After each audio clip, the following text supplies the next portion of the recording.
다 같이 묵도하심으로 수요 예배를 함께 드리겠습니다.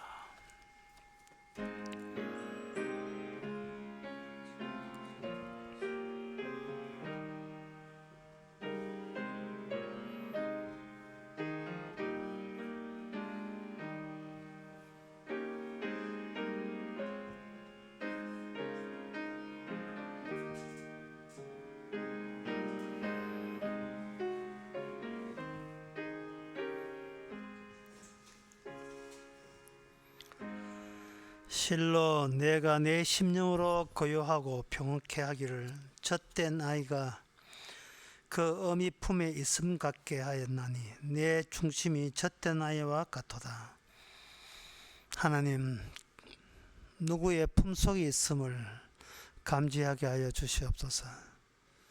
홀로 있지 않고 어머니 같은 주님 품 안에서 살아가고 있음을 말씀을 통해서 또 확인하고 또 느끼는 이 시간 되게 하옵소서.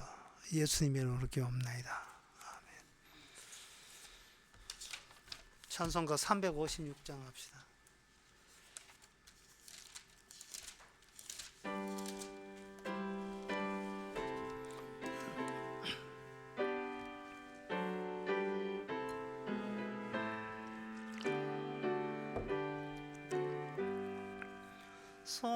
성자의 귀한 몸 마리아여,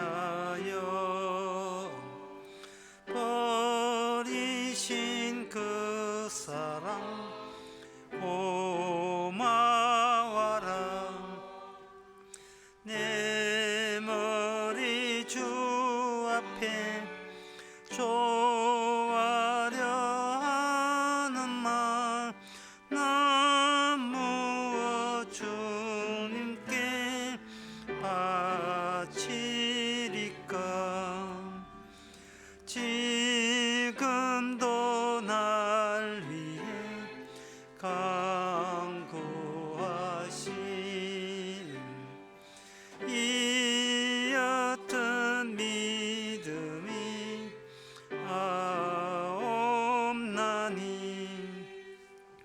주님의 참사랑 고맙고 놀라와 찬송과 기도를 쉬지 않네.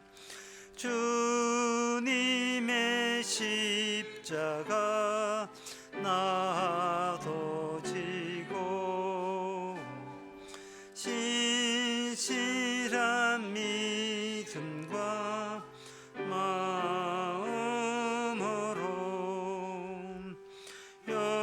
형제의 사랑과 친절한 위로를 네게나 베풀게 하옵소서. 만 가지 은혜를 받았으니 내 평생 슬프나 즐거우나 이 몸을 온전히 주님께 바쳐서 주님만 위하여 늘 살겠네. 아멘. 이 시간 다 함께 기도합시다. 기도 제목은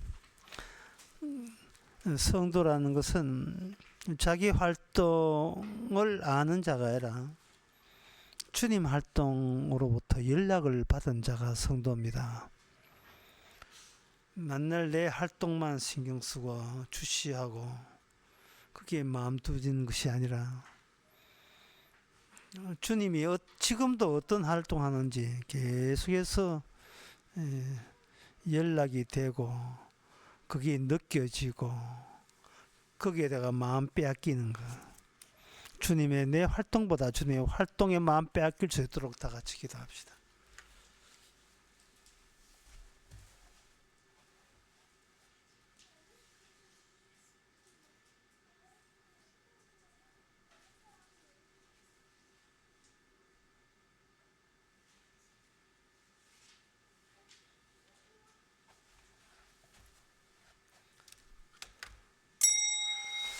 하나님의 아버지, 맨날 사람의 관계에서만 모든 것을 따질 수 있지 않게 하옵소서. 사람이 무슨 능력이 있으면 사람이 아무것도 할 수 없다는 것을 우리가 잊지 말게 해주시고, 모든 되어지고 일어나는 모든 일은 순전히 주님 혼자 하신 일인 것을 기꺼이 받아들이는 저희들 되게 하옵소서. 예수님의 이름으로 기도합나이다. 아멘.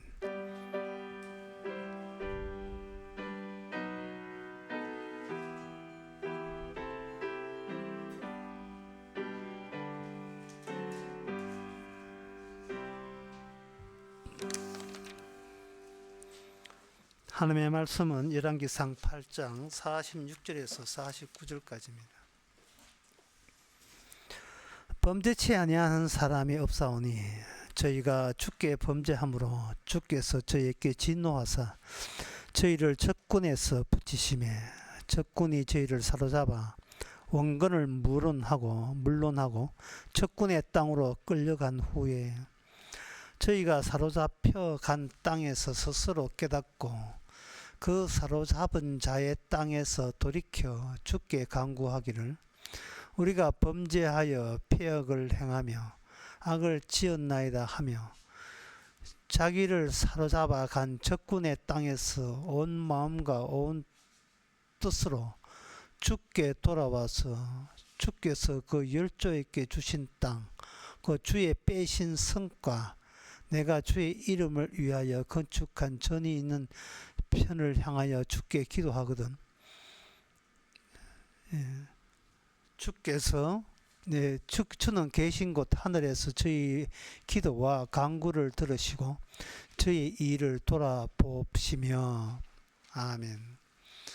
여기에 돌아오는 거 두 종류의 돌아오는 게 있어요. 하나는 사람이 살 수 있는 그 땅 지역에서 약속의 땅에서 쫓겨났는데 거기는 적군이 사는 땅이죠. 적이 사는 땅에서 이쪽으로 다시 죽게 돌아오는 거. 그 공간적으로 약속의 땅에서 살다가 범죄함으로 인하여 적군의 땅으로 갔다가 다시 돌아오는 거. 그게 열조 있게 주신 땅, 주님의 성과로 있는 그 땅, 그 땅으로 돌아오는 거. 돌아옴 하나와, 그 다음에 마음으로 돌아오는 거.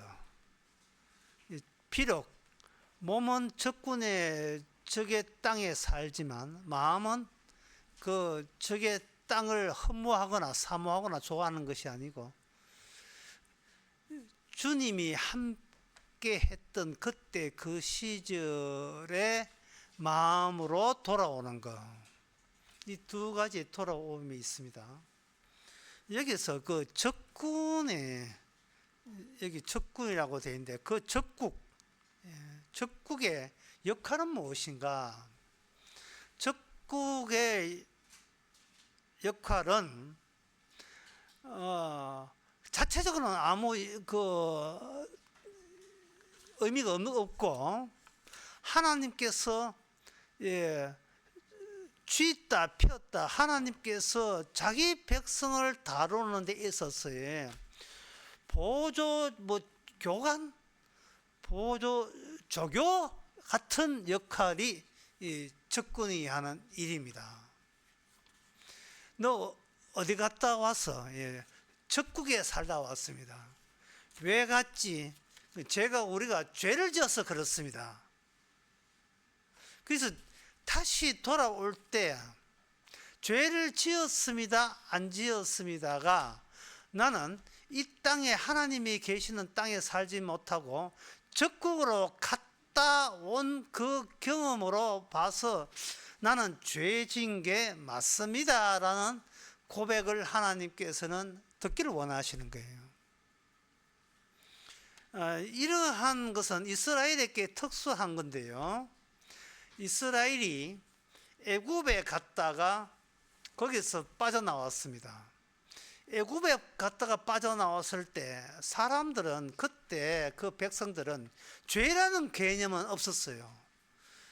애굽에 사는데 왜 우리가 이 애굽 땅에서 살아야 될 이유에 대해서는 모르겠다, 그냥 뭐 살면 되지, 아직까지 죄라는 개념이 없기 때문에 하나님의 적국이라는 개념도 그 당시에는 없었습니다.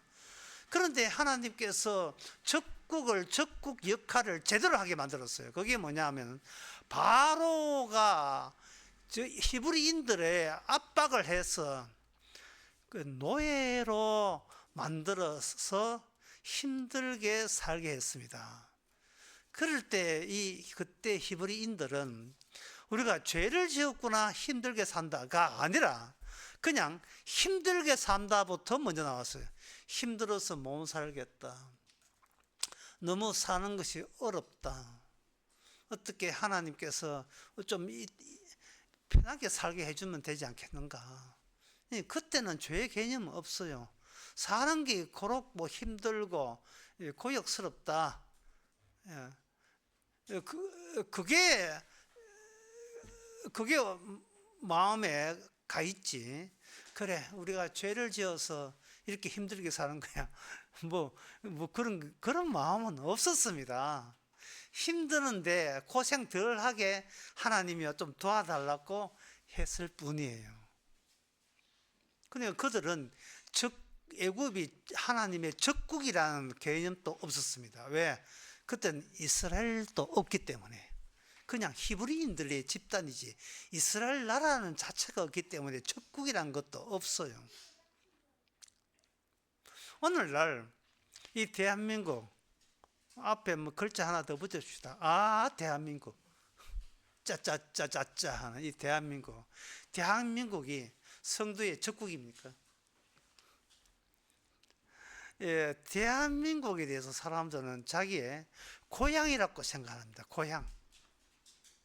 특히 외국에 나가서 거기서 어떤 경기를 하는데 우리나라 선수가 금메달 땄을 때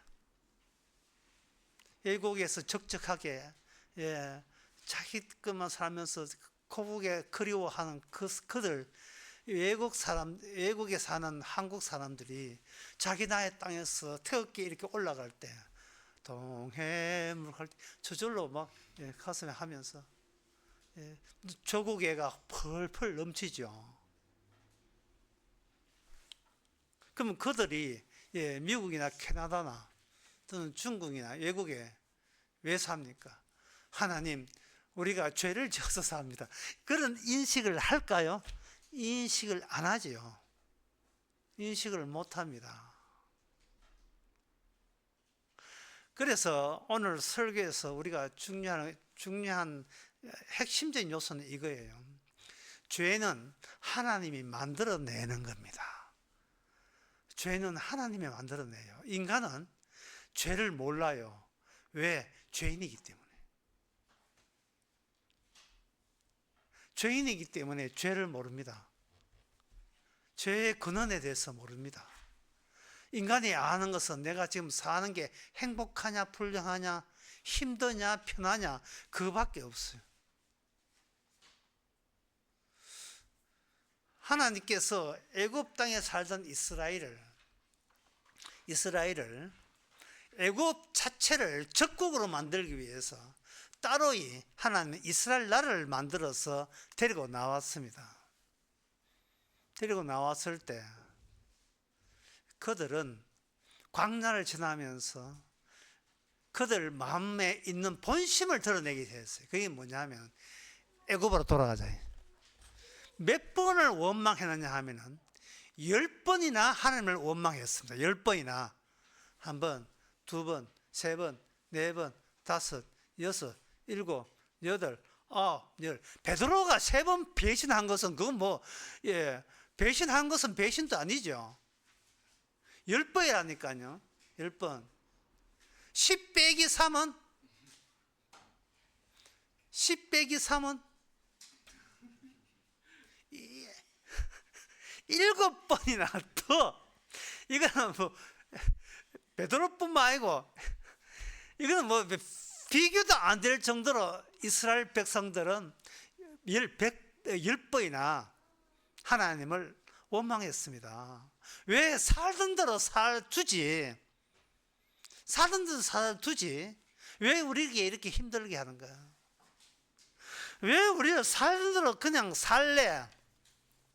이거는 교회에 30년 나와나 40년 나와나 50년 나와나 뭐 4대째 뭐 신앙 가족, 뭐 5대째 신앙 가족, 뭐 목사 가정 뭐 아무 상관없어요. 심지어 교회 나오면서 교회에 앉아 있는 마음가짐이 뭐냐? 왜 자꾸 나를 힘들게 하십니까, 주님? 왜 자꾸 힘들게 하십니까? 좀 편하게 살게 하면 안 됩니까? 이 교회라는 먼 데까지 왜 또 오게 하십니까? 그걸 보면 이스라엘이 양반이죠. 왜? 이스라엘은 10번밖에 하기 때문에. 우리는 뭐 수시로 원망하지 않은 척하면서 원망합니다. 뭐 어떻게 원망하는가? 제가 뭐가 잘못됐는데, 제가 뭐 잘못된 게 있습니까? 이런 거예요. 하나님께서 여기 오늘 본문에 보게 되면, 오늘 본문에 하나님께서 이게 주신 이 말씀 자체가 굉장히 어려워요. 범죄치 아니하는 사람이 없사오니, 이제 솔로몬이 이제 기도합니다. 범죄치 아니하는 사람이 없사오니 저희가 주께 범죄함으로. 이 자체가 앞뒤가 말이 안 맞습니다. 범죄치 아니하는 사람은 없잖아요. 그러면 주께 범죄함이라 하는 뒤쪽만은 이거는 삭제해야 되죠. 모든 게 늘 범죄하고 모든 게 범죄한 사람인데 새삼스럽게 여기서 주께 범죄했다는 말이 여기 왜 이게 굳이 여기서 적혀야 되는가? 이것은 인간은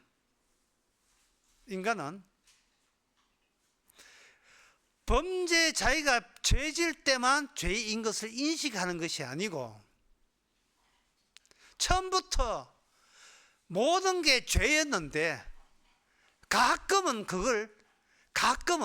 아이고 내가 잘못된 일을 했네. 어떤 일을 통해서 그걸 잘못된 거로 하나의 그 순간만 늘 잘해왔는데 그 순간만 실수해서 잘못했다는 생각을 갖는 거예요, 인간들이.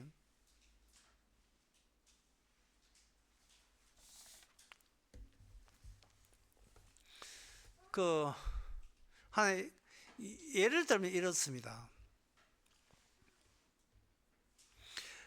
인간은 범죄함으로 너는 정령 죽으리라.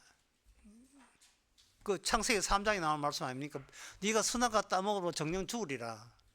사람들은 성경 말씀이니까 믿습니다. 죽음 마땅합니다. 그런데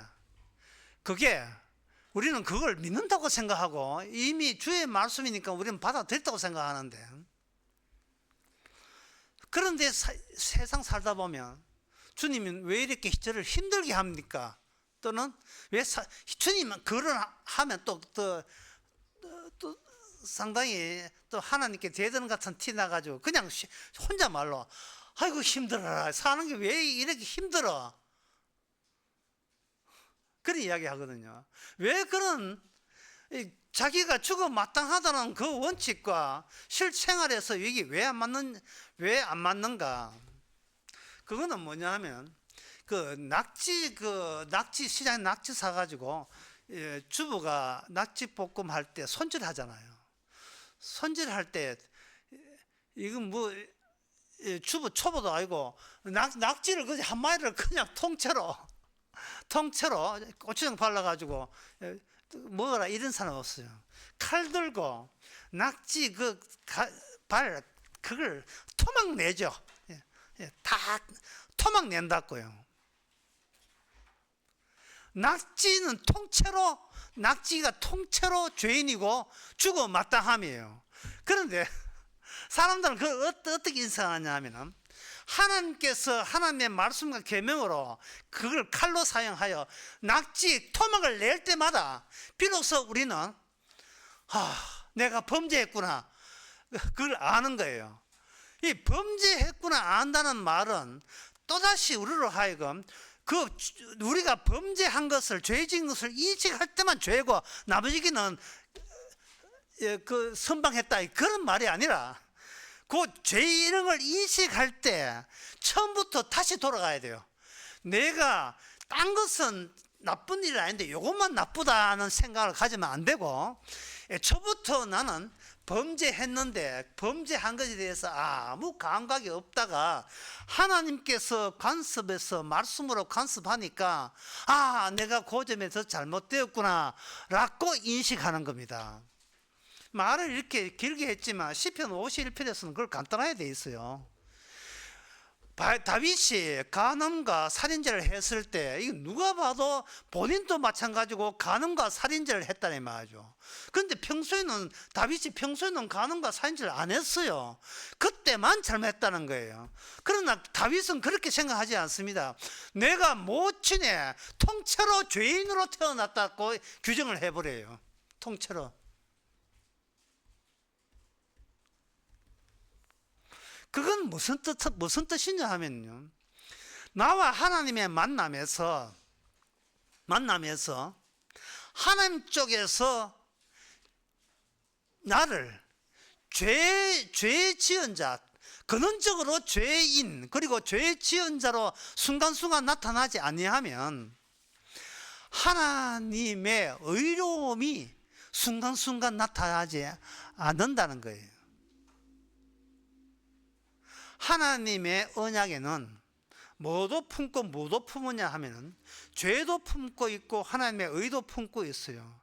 요 죄도 품고 의도 품고 있는 거 요걸 합쳐서 하나님께서 제사법으로 만들어 놓고 공간적으로 성전 안에서 그걸 반복을 시킨 겁니다. 죄와 의가 같이 있는 거. 죄의 근원도 그리고 의의 근원도 지금 성전 안에서 있는 거예요. 그래서 솔로몬이 너희들이 뭔가 죄라고 이해가 되고 인식이 되거든. 그걸 그냥 죄 졌습니다 하지 말고 어디로 오라 말입니까? 성전으로 오라 말이야. 성전에 오게 되게 되면 죄를 인식해 하는 것도 성전에서 나온 능력이고요. 하나님의 작용이고, 그리고 그걸 통해서 내가 죄 지었을 때만 죄 지었다가 아니라 내 자체가 근원적으로 범죄치 아니한 사람이 없다의 범위에 해당된다는 사실을 성전에 올 때마다 다시 한번 그걸 확인하고 그걸 다시 한번 되새기는 기회가 되는 거예요. 이게 솔로몬의 지금 이야기하고 있는 겁니다.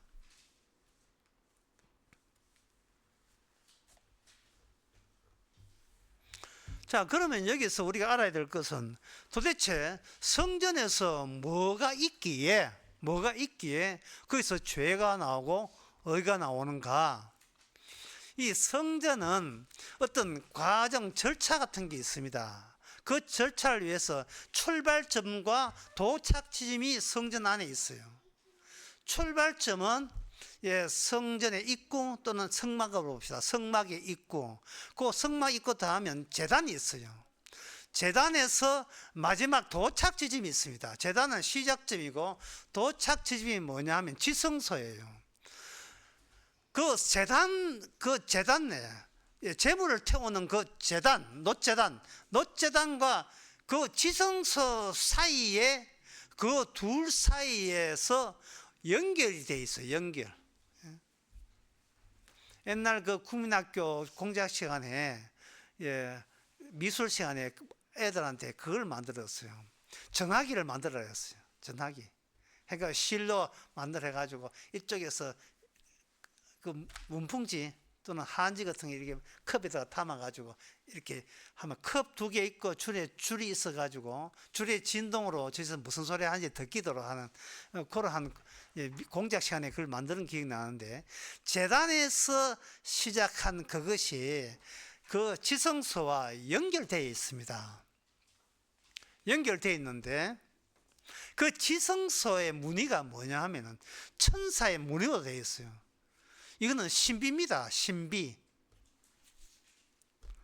그러면 그 신비가 도착 지점인데, 신비로운 공간에 도착하기 위해서 재단에 거기에 실제로 양이나 염소나 그 재물을 잡거든요. 재물을 잡을 때 사람들이 죽어가는 불에 태워지는 그 재물을 보면서 그걸 신비롭고 느낄 사람은 아무도 없습니다. 왜? 그 눈에 보이니까. 이 천사는 그냥 안 보여요. 지성소는 안 보이는데, 보이는 것은 뭐냐 하면은 그냥 재물이 불에 타는 거예요. 그것을 신비롭게 보려면 지성소에서 능력이 와야, 지성소에서 연결되기 때문에 지성소에서 정보나 소식이 와야 재단에서 재물이 불에 태워지는 것 자체가 이 지상의 눈에 보이는 식의 신비인 것을 비로소 파악을 할 수 있어야 돼요. 재물이 죽는 것이 신비로움이다 이 말이죠. 무슨 말인지 무슨 뜻 잘 모르시겠죠. 이 말입니다. 보통 그 교회나 뭐 신비로운 이야기 하잖아요. 사람이 신비로운 이야기를 한다는 것은 그만큼 육을 믿고 있지 신비는 안 믿는다는 뜻이에요. 왜냐 보고 있으니까.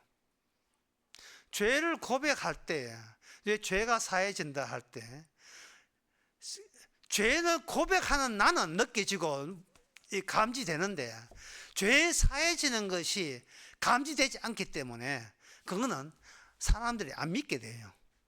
그냥 뭘 믿는지 하면, 하나님 저 죄 고백했습니다.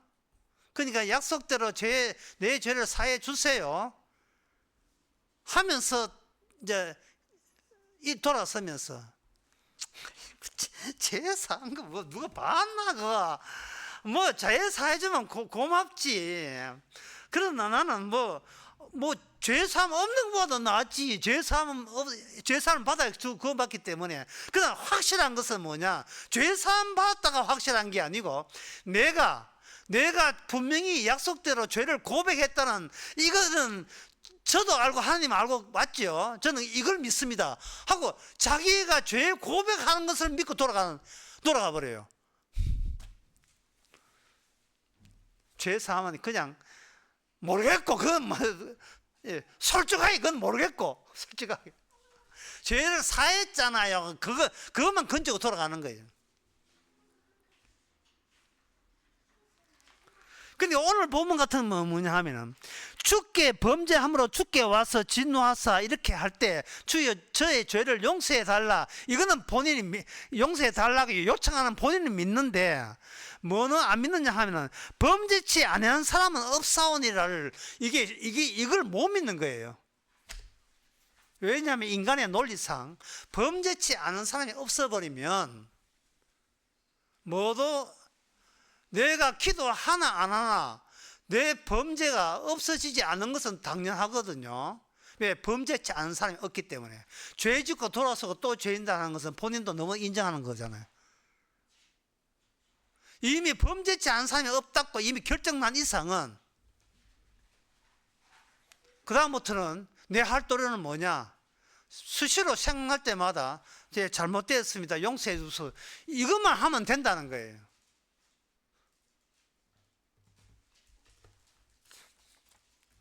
지금 제가 무슨 이야기 하는지 여러분들이 이해하시겠습니까? 이해가 잘 안 될 겁니다. 그냥 성경을 한 찾아보겠습니다. 요한복음 19장 36절에 보면 이런 말씀이 있습니다. 예수님이 십자가 달린 그 광경인데요. 예수께서 이르는 이미 단 사람은 강도 둘은 뼈를 꺾었어요. 꺾고 난 뒤에 이제 군병들이 와서 이제 예수께 이르러서는 이미 죽은 것을 보고 다리를 꺾지 아니하고 그 중 한 군병이 창으로 옆구리를 찌르니 그 피와 물이 나오더라. 이를 본 자가 증거하였으니 그 증거가 참이라. 저가 자기가 말한 걸 참인 줄 알고 저를 믿게 하려 함이라. 이 일이 이룬 것은 그 뼈가 하나도 꺾이지 아니하라 한 성경 말씀을 응하게 하심이라. 이게 뭐냐 하면 뼈가 아니고 뼈가 0이라는 거예요. 뼈가 0. 뼈가 신비라는 겁니다. 이걸 사람들은 믿지를 못해요. 하나님은 두 종류의 뼈가 있는데 하나는 꺾이는 뼈와 꺾이지 않는 뼈를 하나님께 준비했다는 이 사실이 신비로움이에요. 그러니까 신비로움을 아는 수는 뭐냐면, 아는 방법은 내가 꺾여야만 된다. 하나님께서 내가 하는 기도나 헌금이나 저는 그런 거 보는 게 아니고, 주께서는 하나의 나를 하나의 함축된 사물성의 표현, 나의 사물성, 사물 있죠, 물건, 물체, 사물성을 함축해서 뭐라고 표현하냐, 그냥 뼈라고 하는 게 뼈. 그리고 나를 하나님께서 뼈라고 본다면 다른 사람도 뼈예요. 그럼 전부 다 뼈들이에요. 우리가 살점이 있더라도 살점 발라내고 뼈로 본다 이 말이죠. 뼈. 인간 안에 뼈 있다는 건 누가 부정 못해? 아무도 부정 못하죠. 그런데 그 뼈가 두 종류가 있다는 게, 꺾어질 뼈가 있고 꺾이지 않을 뼈가 있다는 겁니다. 그 꺾어지지 않을 뼈가 제단에서부터 시스소까지 그 절차를 거기서 진행되고 있는 뼈는 꺾어서는 안 될 뼈예요. 그게 성경 어디에 나오냐? 출애굽기 12장 46절에 나옵니다. 출애굽기 12장 46절에 보면,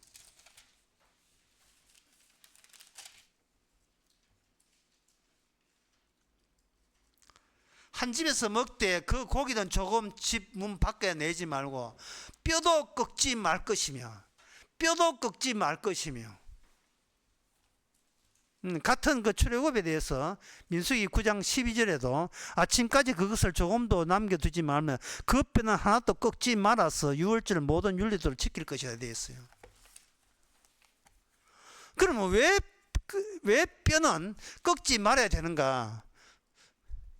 그거는 시편 34편 20절에 나옵니다. 여호와께서 그 모든 고난에서 건지시도다. 그 모든 뼈를 보호하심이에요. 그 중에 하나도 꺾이지 아니하도다. 왜? 이분은 의인이기 때문에. 의인이라는 거예요. 의인.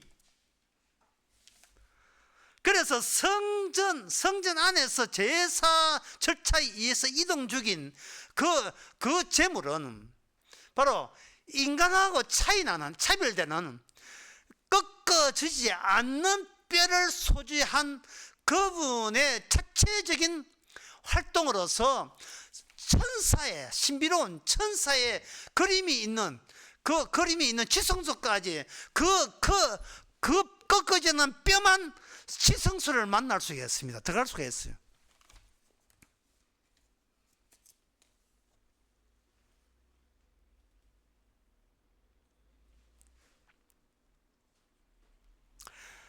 인간이 자기 자신을 뼈라고 규정하는 것은 시편 35편 10절에 나옵니다. 내 모든 뼈가 이르기를 해서 자기 자신을 뼈라고 그렇게 규정을 해요.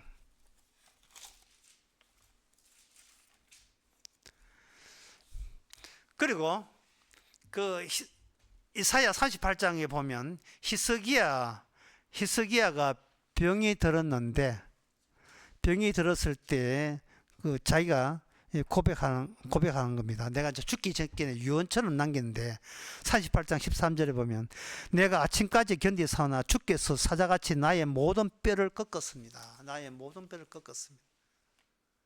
이제 뼈가 꺾여졌습니다. 나는 박살났습니다. 다시 말해서 제가 풀이한다면 나는 내가 보기에 나는 하나님이 보시기에 나는 그냥 하나님의 사물입니다. 뼈들이 조립된 것에 불과합니다. 뼈들이 조립된 것에 불과합니다. 평생 살아오면서 인생 했는데 그 인생을 다 발라내면 남는 것은 앙상한 뼈만 남아있는 이것이 우리의 본 모습입니다. 그런데 하나님께서 이 뼈를 주께서 꺾으십니다. 왜 꺾느냐? 하나님께 바치실 그분만이 뼈가 꺾어지지 않는 것과 대조시키기 위해서 하는 겁니다. 그분만. 이 사실을 군병들이 모르고 그 강도 둘은 뼈를 꺾었어요. 뼈 꺾자. 다음 사람 또 꺾자. 빨리 가고 빨리 퇴근해야지. 벌 죽었네. 야, 뼈 꺾을 것도 없다. 이거 꺾을 것 없어. 그냥 뼈 안 꺾어도 돼. 그들의 모든 행동 그냥 무심코 행동했어요. 무심코 행동했는데 바로 출애굽기, 민수기, 그리고 시편 34편에 그 말씀을 기억하는 사람한테는 저분이야말로 진정한 의인이다. 진정한 의인이다. 다시 말해서 의인인데 뭐가 신비냐? 의인 같으면 뼈가 꺾이지 않는다는 말은 결코 죽어서는 안 되는 분이다 이 말이야. 죽어서는 안 되는 분.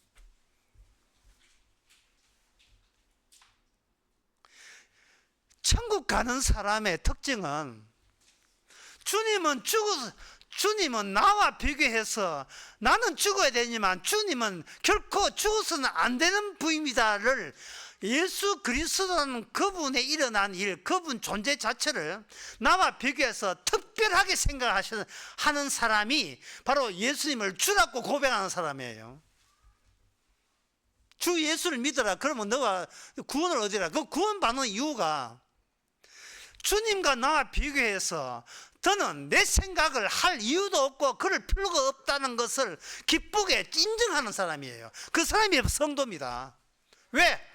그분만이 제단에서 지성소까지 가셨기 때문에, 그걸 완성했기 때문에 우리는 끼어들 수도 없어요. 내 인생 아무리 뛰어다녀도 하나님 인정 안 해줍니다.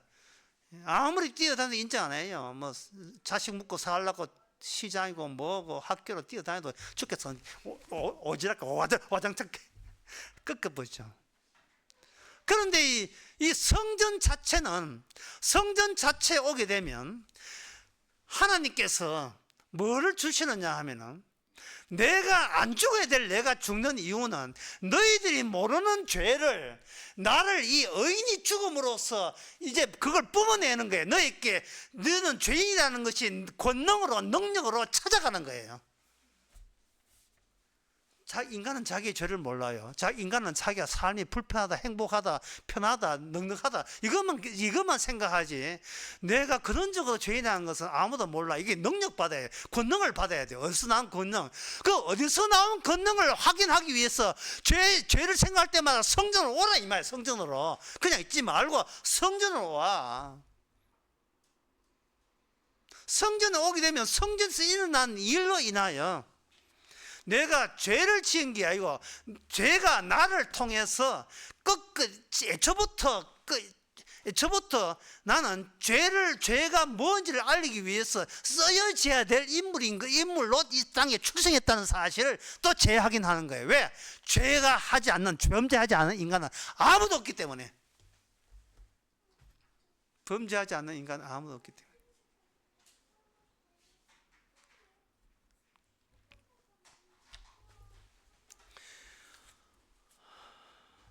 그러면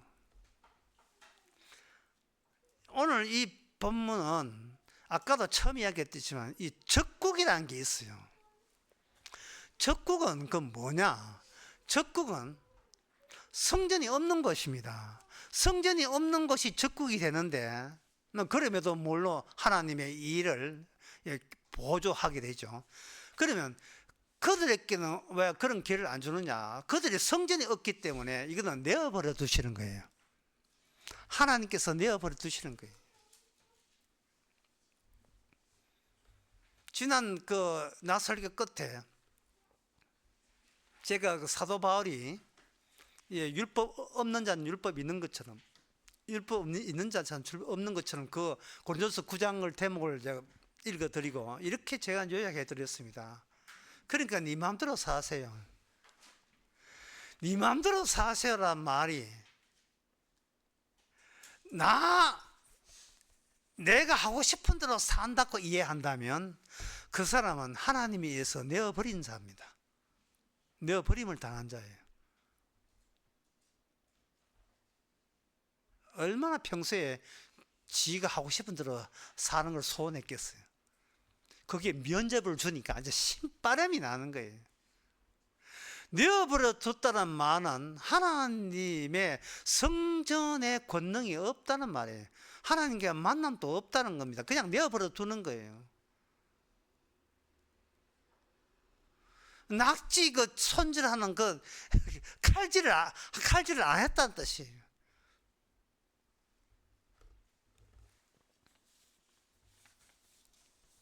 예를 한번 들어보겠습니다.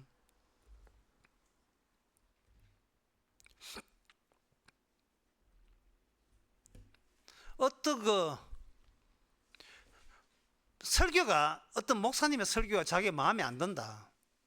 마음에 들지 않는다. 그러면 목사를 한번 바꿔보면 어떻습니까? 복음하는 목사로 바꾸면 참 좋지요. 이거는 이제 없는 이야기지만 내가 일부러 지어낸 이야기입니다. 그 바꿔보면 참 좋겠죠. 그럼 내가 언급을 합니다. 근데 그 복음을 아는 목사로 바꿨는데 그 아는 목사가 집도 없고 절도 없고 사모님도 돈 안 벌고 모아놓은 돈도 없고 아무것도 없을 때 전에는 복음이 안 나간다고 거기에 나가볼까 바꿔야 되나 조치가 이렇게 하다가 이제는 복음은 나오는데 목사님 자체가 자체적으로 생활이 전혀 안 될 때 사택부터 시작해가지고 그 생활비 되겠습니까? 서로 교인들 눈치 보죠. 교인들 한 100명 되는데 목사님은 최저 생계비 200만 돼야 되는데 200만 원 낼 사람은 한 사람씩 30만 원 내고 5명이니까 40만 원 내고 복음 듣고 이 교회 계속 남아있는 사람 손들어 보세요. 아무도 없죠. 이게 뭐냐 하면은요, 제가 눈에 이야기하지만 사람들이 인간의 근본적인 뭐냐 하면은 돈입니다. 인간이 가장 근본적인 그 뭐냐, 세 개만 이야기해요. 첫째는 뭐냐 하면 자기를 위해서 사는 거예요. 첫째는. 두 번째, 자기를 살려고 하면 돈이 필요해요. 첫째하고 둘째가 기본이에요. 그러면 교회 복음은 뭐냐? 이 취미 생활이에요. 거기서 어디서 나는가? 복음 전하는 목사 온 건 맞는데 가진 돈이 하나도 없어. 그러면 뿜빠이 해가지고 돈을 있어 그것도 매달 한 번 40만 끝나는 게 매달 40만 내야 돼. 그렇다면 거리가 뭐서 슬슬 한둘 빠지고 나중에 5명 중에서 다 빠지고 그게 교회 심하게 돼.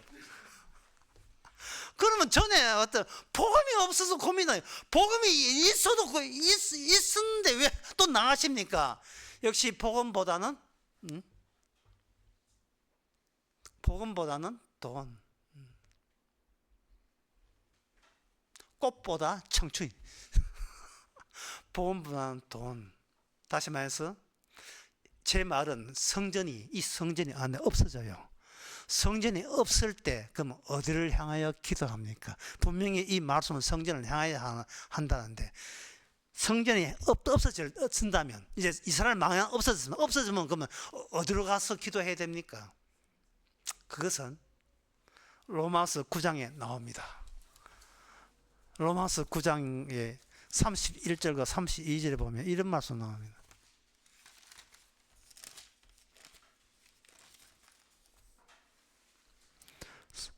33절에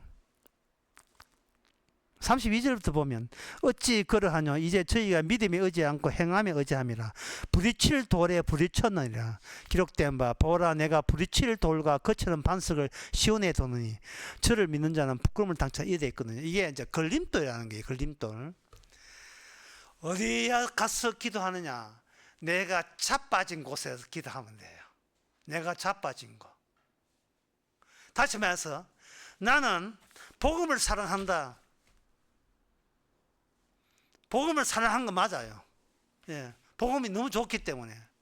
그런데 복음을 사랑함으로써 무엇과 충돌되느냐 하면은 범죄하지 않는 사람이 없사오니와 이게 충돌을 일으키는 거예요. 복음을 사랑하는 것은 이거는 죄 아닌 것처럼 느껴질 수 있거든요. 예레미야 17장 9절에 보면 만물보다 거짓되고 심히 부패한 것은 마음이라. 누가 이걸 알리오? 아무도 모른다는 거예요. 사람이 복음을 사랑할 때 이거는 부패하지 않은 마음인 줄 알고 있어요. 그러면 정말 복음을 안다는 이것이 그것조차도 하나의 낙지를 손질한 아주 삭둑삭둑 절단을 내버리죠. 끊었을 때, 이것마저 죄라고 끊었을 때에 이게 나는 복음 안 돼 죄입니까 하고 설패할 문제가 아니고 이게 감사와 기쁨으로 바뀌려면 바로 복음 안다는 나 자체가 복음에 대한 걸림돌로서 드러났다는 사실을 발견하는 그 장소가 내 이름으로 기도하는 게 아니고 진정으로 주의 이름으로 이런 기도를 할 수 있는 능력을 제가 이 순간 받았습니다는 고백이 되는 거예요. 그러니까 결론은 뭡니까? 결론 똑같아요. 네 마음대로 사세요. 왜? 분류체계는 천국이냐 지옥이냐 분류체계는 우리 손에 달린 것이 아니고 계속해서 십자가는 기도 장소 나를 제대로 아는 십자가의 권능은 주님의 철저한 분리체계에 의해서 주께서 연줄되어 있는 관계되어 있는 사람만 그 사람에게만 하나님의 성전 안에 네가 놓여 있고 너는 성전이 네 안에 있다는 것을 알려주고 나머지 사람은 그냥 내어버려둬요. 그게 하나님이 하시는 일의 체제가 분류체제. 지금 분류하고 있는 작업을 합니다. 바빠요. 저는 되게 바빠요.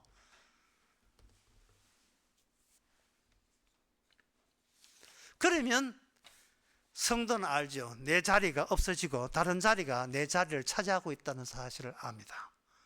이 자리가 뭐합니까? 돌아서면 또 잊어버리는데 또 잊어버려도 괜찮아요. 왜? 주님 쪽에서 먼저 만나주시기 때문에.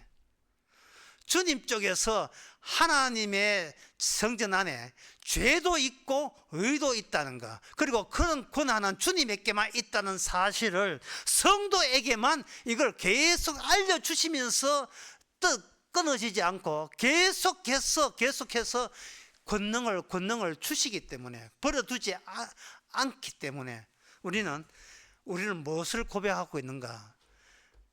천국 가고 지옥 가는 것은 이것은 주님의 일방적 소관이십니다 라는 것을 감사하고 기뻐하게 되는 거예요.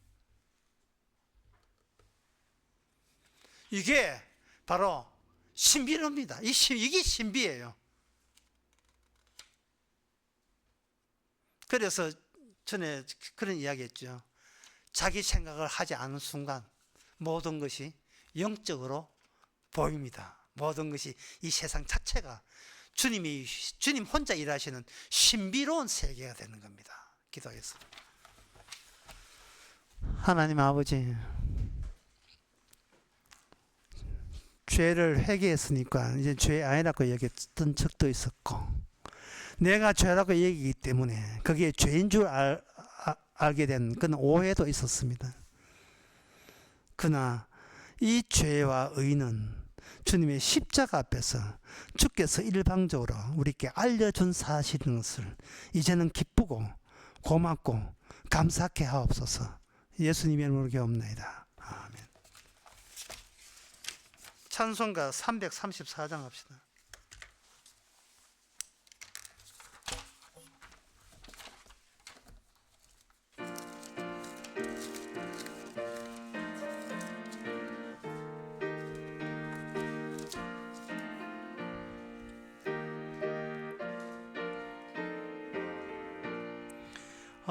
아버지여, 이 죄인을 용납하여 주시고 아드님의 이름으로 구원하여 주소서. 아버지를 떠나간 지 벌써 오래되었고 길 험에서 고난 몸이 이제 돌아옵니다. 전에 하던 헛된 일을 원통하게 여기고 겸손하게 엎드려서 용서하심 빕니다. 은혜 감당 못하오나 회개하는 영혼과 나의 약한 육신까지 감히 드리옵니다. 나의 죄를 사하시려 주님 죽으셨으니 그 공로를 의지하여 주만 의지합니다. 아버지여, 용납하사 나를 품어주시고 주의 사랑 품 안에서 길이 살게 하소서. 아멘. 기도합시다. 지금은 우리 주 예수 그리스도의 은혜와 하나님의 크신 사랑과 성령이 충만하시며 천국 갈 자와 지옥 갈 자를 빈틈없이 놓치지 아니하고 계속 만나주고 관계하시는 하나님의 부지런함을 감사하는 모든 성도에게 함께 있을지어다.